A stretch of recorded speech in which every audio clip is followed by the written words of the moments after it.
नमस्कार दोस्तों, मेरा नाम है प्रदीप चौहान। बात समझनी है तो पूरी सुननी होगी।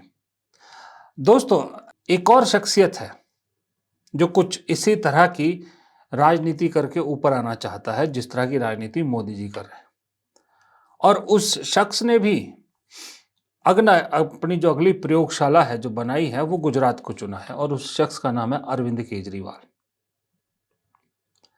पिछले विधानसभा चुनाव में अरविंद केजरीवाल की वजह से बीजेपी को कितनी मदद मिली, ये किसी से छुपा नहीं। गुजरात के लोग तो इसको अच्छी तरह से जानते हैं। कहने को अपने आप को मोदी की रिप्लेसमेंट समझते थे एक वक्त में, लेकिन एक दिल्ली हारने से इस वक्त उनकी राजनीतिक जो लड़ाई है या राजनीतिक अस्तित्व है वो बहुत बड़े खतरे में है, क्योंकि सरकार बेशक पंजाब में है, लेकिन पंजाब की सरकार गई तो अरविंद केजरीवाल की राजनीति एक तरह से खत्म हो जाएगी। और इसीलिए दिल्ली का चुनाव हारने के बाद से लगातार अरविंद केजरीवाल पंजाब में डटे हुए। किस कैपेसिटी में डटे हुए मुझे नहीं मालूम, वहां पर लोगों को समझ में नहीं आ रहा कि मुख्यमंत्री है कौन, लेकिन अरविंद केजरीवाल डटे हुए और साथ ही उन्होंने गुजरात को अपनी प्रयोगशाला बनाया है। और गुजरात में वो सिर्फ और सिर्फ एक मकसद उनका है, कांग्रेस को नुकसान पहुंचाना। कांग्रेस ने भी बदला लिया, दिल्ली में उन्हें नुकसान पहुंचाया, हिसाब बराबर। लेकिन अब अरविंद केजरीवाल जानते हैं कि पंजाब में कांग्रेस उनको नुकसान पहुंचा सकती है।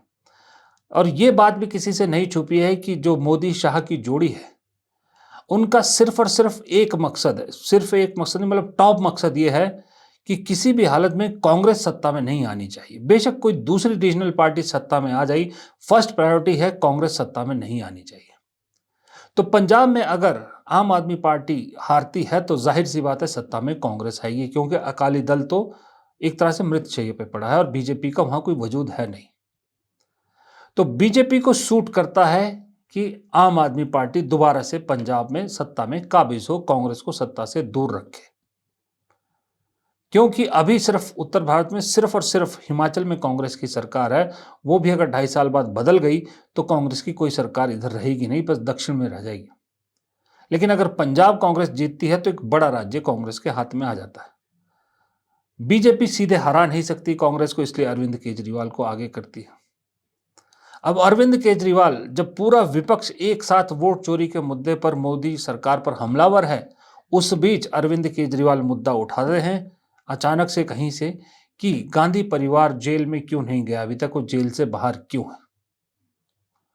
वो मुद्दा एक दिन उठाया उन्होंने और उसके बाद नहीं उठाया। क्यों नहीं उठाया? क्या वो किसी को इशारा था? क्या वो मैसेज देने की कोशिश कर रहे थे?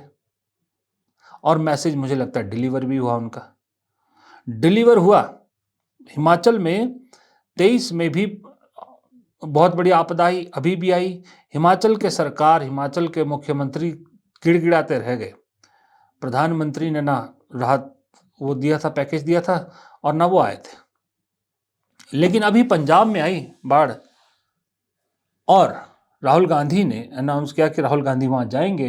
तो इससे पहले राहुल गांधी जाते प्रधानमंत्री पहुंच गए, वो भी उस दिन जिस दिन उपराष्ट्रपति का चुनाव था।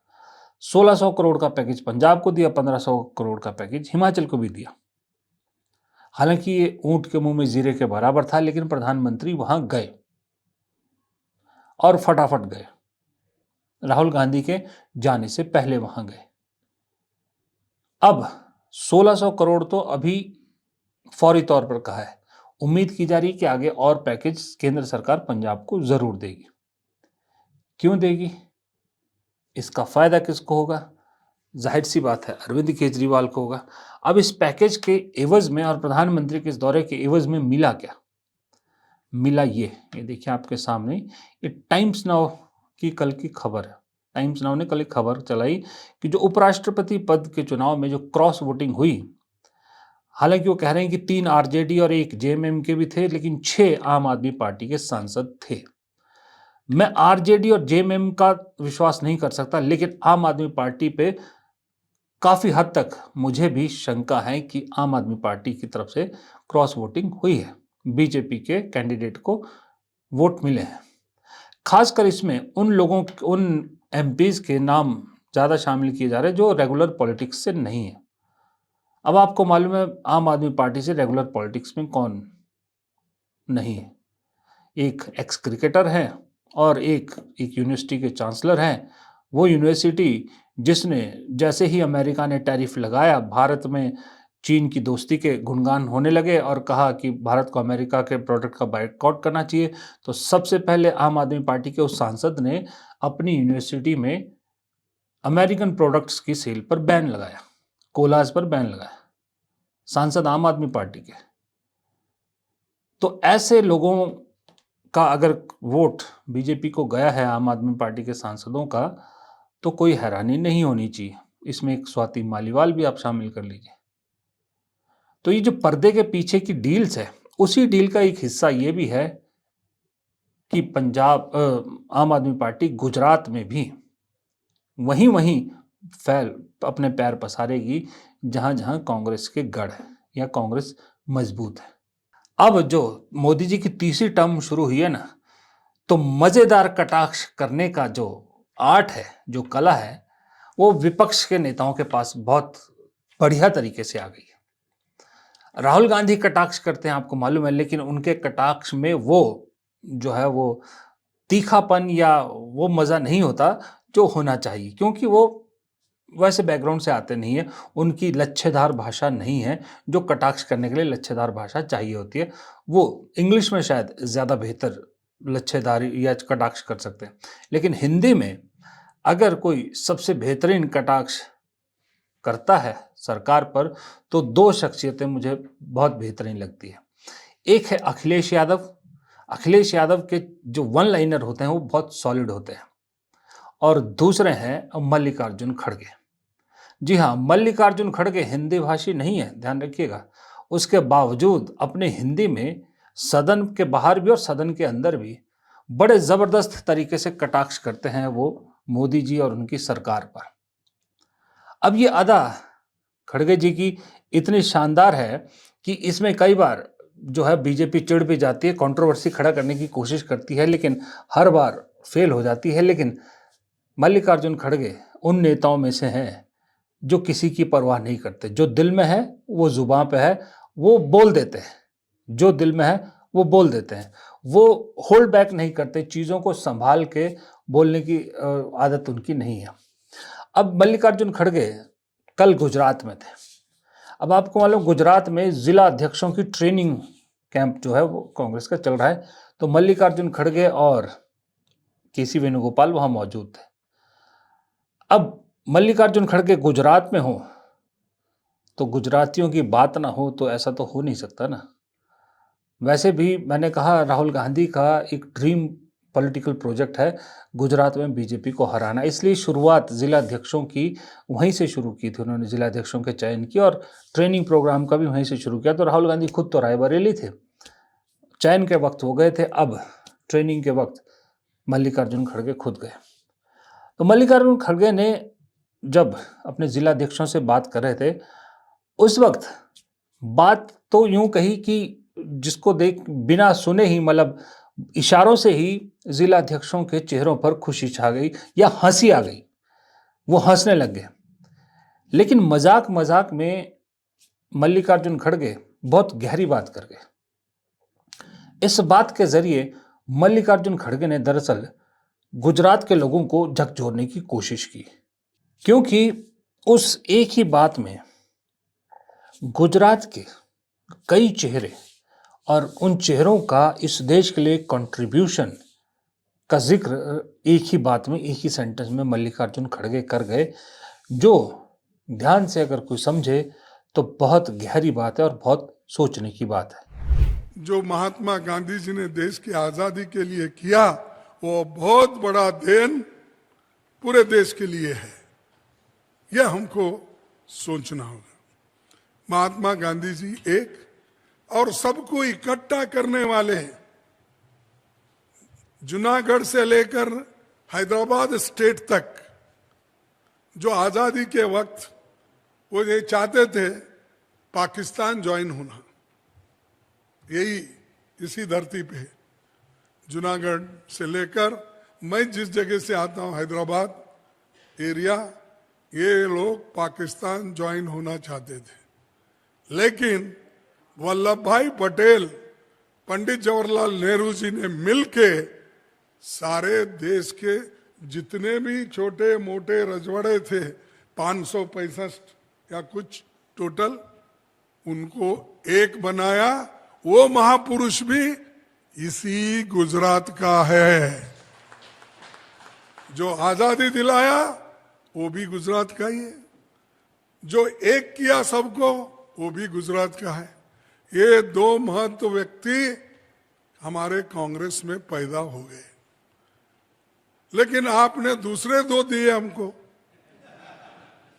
अरे क्यों हंस रहे? अभी मैं कुछ बोला ही नहीं। लेकिन दूसरे आप दो दिए। जो आजादी गांधी जी ने हमको दिलाई, वो आजादी के खिलाफ और स्वतंत्रता के खिलाफ, संविधान के खिलाफ काम कर रहे हैं या नहीं? वो भी कहां के हैं? वो भी गुजरात की है। अब बताइए, एक ही बात में जब मल्लिकार्जुन खड़गे, महात्मा गांधी, सरदार पटेल, जो गुजरात की धरती से आए, जिन्होंने इस देश की आज़ादी में सबसे अहम रोल अदा किया, अब कहते हैं इसी धरती से दो शख्स आपने ऐसे भी दिए हैं जो फिलहाल हमारे इस संविधान को ख़त्म करने की कोशिश कर रहे हैं, और इसी धरती से अडानी और अंबानी नाम के दो ऐसे शख्स भी हैं जो इस देश की पूरी संपत्ति अपने पास रखना चाहते हैं। तो ये एक संदेश था गुजरात के लोगों के लिए कि अब आपको तय करना है कि इतने साल से लगातार आप बीजेपी को चुन रहे हैं, या जो भी है, जैसे भी चुन रहे हैं, आपको सोचना है कि गुजरात को आगे आने वाली जो पीढ़ियां हैं वो क्या इतिहास दे के जाना है। क्या महात्मा गांधी पटेल की धरती के रूप में जाना है, या जो अभी देश में हो रहा है और जिन चेहरों पर उसका इल्ज़ाम लग रहा है, उनकी धरती के रूप में जाना है। अब गुजरात के लोग कहते हैं कि हर चीज़, क्योंकि वो बिजनेस उनके डीएनए में है, कि वो बात को भी खाली नहीं जाने देते, हर बात का तीन मतलब निकालने की कोशिश करते हैं, समझने की कोशिश करते हैं। तो शायद मल्लिकार्जुन खड़गे को भी ये बात याद होगी या पता होगी, इसीलिए उन्होंने ये बात छेड़ी है। और इसी छेड़ाछेड़ी में मुझे लगता है कि जो जिलाध्यक्ष हैं कांग्रेस के, वहाँ नए जिलाध्यक्ष गुजरात के, उन्हें मल्लिकार्जुन खड़गे की इस बात का एहसास तो लोगों को करवाना ही होगा। साथ ही एक और जो चेतावनी है वो लोगों को देनी होगी। चेतावनी में इन्वर्टेड कॉमास में कह रहा हूँ, क्योंकि तो ये मैसेज भी इन कांग्रेस के जिला अध्यक्षों को गुजरात के कोने कोने तक पहुंचाना पड़ेगा कि अगर आप बीजेपी का अल्टरनेट देख रहे हैं तो भूल के भी उधर मत जाइएगा, क्योंकि आप बड़ी बीजेपी छोड़ के फिर छोटी बीजेपी को चुनोगे। और ऐसा भी नहीं है कि आम आदमी पार्टी बीजेपी को हराकर सत्ता में आ जाएगी गुजरात में। वो सिर्फ और सिर्फ बीजेपी को जिताने की मदद करेगी और कुछ नहीं करेगी, क्योंकि नुकसान सिर्फ कांग्रेस का होगा। ये समझाना भी बेहद ज़रूरी है कांग्रेस के नेताओं को गुजरात में। अगर ये समझाने में कामयाब होती है तो आम आदमी पार्टी का जो मंसूबा है अभी फिलहाल, वो काफ़ी हद तक धरा रह सकता है। मैं ये नहीं कहता कि पूरे आम आदमी पार्टी के पूरे सांसद या पूरा लीडरशिप एक तरह से बीजेपी की मदद करना चाहती, नहीं। उसको लेकर भी आम आदमी पार्टी में काफ़ी दुविधा है। लेकिन ये ज़रूर है कि अरविंद केजरीवाल का फिलहाल झुकाव बीजेपी के साथ बैकडोर है, इसमें कोई दो राय नहीं है। पर्दे के पीछे की कहानी है। वरना आप अभी देखते सत्येंद्र जैन, जिन्हें इतने साल तक जेल में रखा गया, जगदीप धनखड़ के इस्तीफे के बाद, वो भी तब जब इस्तीफे के साथ ये खबर आई कि जगदीप धनखड़ अरविंद केजरीवाल से मिले थे और अरविंद केजरीवाल के यहाँ से ये खबर लीक होकर बीजेपी तक गई। उसके तुरंत बाद सत्येंद्र जैन पर जो है वो मामला रफा दफा हो जाता है एक तरह से। इस लिस्ट में अगला नाम केजरीवाल और सिसोदिया का भी हो सकता है, जिनके मामले एक तरह से धीरे धीरे ढीले करके खत्म कर दिए जाएंगे। तो ये सारा नेक्सस एक्सपोज करना भी बहुत ज़रूरी है। सिर्फ और सिर्फ वोट चोर गद्दी छोड़ या संविधान खतरे में है, इसी से काम नहीं चलेगा। पर्दे के पीछे की कहानियां भी लोगों तक पहुंचना ज़रूरी है, और ये काम सिर्फ और सिर्फ ये जिलाध्यक्ष और उनकी टीम ही कर सकती है। नमस्कार।